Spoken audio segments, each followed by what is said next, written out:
on her, but I've lost it. Now, Adam, are you bailing because you're assuming that she's still in contract with the guy? I think she still is in contract with him because of the listing length. I believe it was expired and it was only on the market for about 12 days or something like that, and she pulled it off. I'm trying to pull it up right now. So you want to ask them, okay, before you bail. Our call review sessions are the only opportunity in our industry for a highly trained coach to listen to your actual calls and help coach you on what you could have done better to set more appointments, stay on the phone longer, and get more yeses. If you'd like to set more appointments, get more yeses, and have a highly trained coach listen to your calls, click below and check out our coaching options.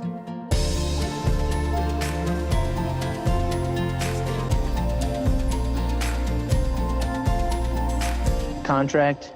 Yeah, I mean, point out the evidence that you see. I would say, hey, you had it on the market for about 12 days.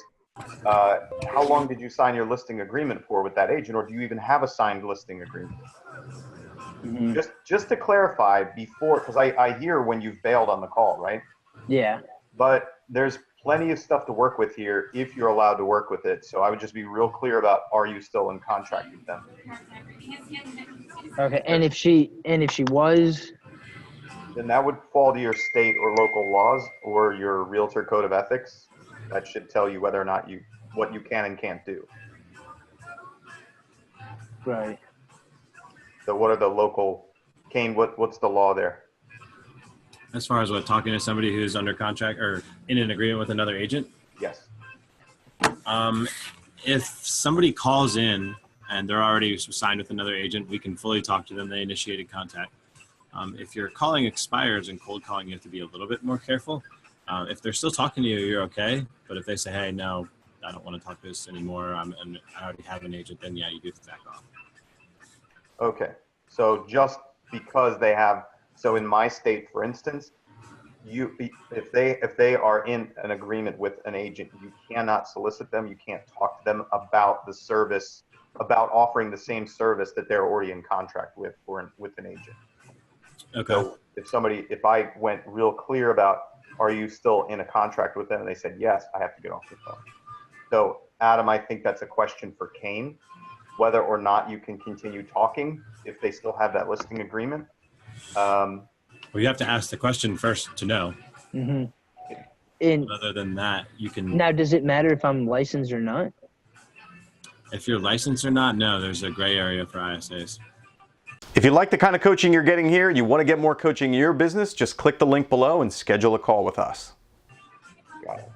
So let me just give you guys, let's assume that contract is not there. Let's assume that the contract ended, or that she only gave them, let's just assume it ended. She gave them 30 days, it was up for 30 days, they took it down, but she still wants to work with them, right? What you're gonna do, the pieces that we heard in that call are that she's gonna take it down, do some work, they think it will sell better, she's gonna put it back with that same agent, and she's anxious to get it up, and she's gone to Home Depot to do a lot of that work, right? So those are all the components of what she told you. So in her mind, when she puts all those things together, it makes the most sense to go back on the market with the same agent because they're gonna make changes. And I guarantee you somewhere in there is the concept for her that she didn't give them long enough in the first place, right? You're gonna have that to overcome. So the only shot that you're gonna have is to create for her a question in her mind that says, did I really hire the right agent the first time?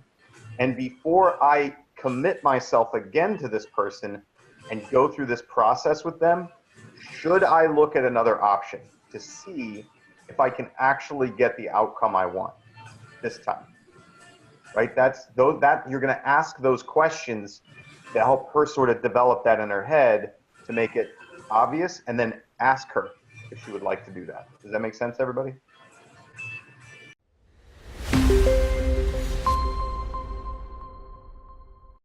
If you like the coaching that you're getting here and you want to get more, then click the link below and check out our coaching options.